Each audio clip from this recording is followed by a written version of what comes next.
Last ৩-৪ দিন আমি জিমে যেতে পারিনি। কারণ শরীরটা একটু খারাপ ছিল আর ওয়েট লিফট করা আমার পক্ষে খুবই অসুবিধাজনক হয়ে ওঠে এই টাইমে, তাই যাইনি। আর যেহেতু বাড়িতে ছিলাম তাই মাথা ভর্তি তেল মেখে আজকে ভালো করে চ্যাম্পি করে শ্যাম্পু করেছিলাম।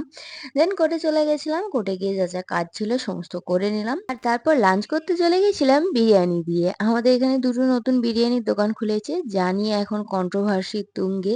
আমরা অবশ্য খোলার পরপরই গেছিলাম।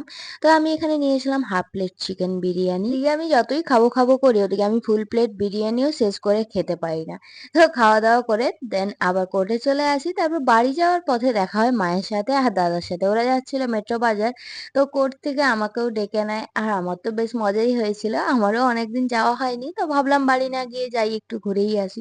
এখানে মা কিছু জিনিসপত্র দেখছিল। আর দেখতে, দেখতে আমারও একটা থালা ভীষণ পছন্দ হয়। তো মাকে বললাম নেওয়ার জন্য। মা তো ১ম এ রাজি হচ্ছিল না। বলল, "বাড়িতে এত সব থালা বাসনপত্র আছে আবার কেন?"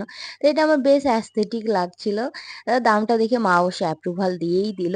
তারপর আমরা একটু জামাকাপড় দেখতে গেছিলাম, যেখান থেকে আমি নিয়েছিলাম ২ টো টি-শার্ট আর দাদা নিয়েছিল ১ টা টি-শার্ট। বেশ ভালো অফার চলছিল টি-শার্টের উপর। তো আজকের ব্লগটা এই পর্যন্তই। দেখা হচ্ছে নেক্সট টাটা।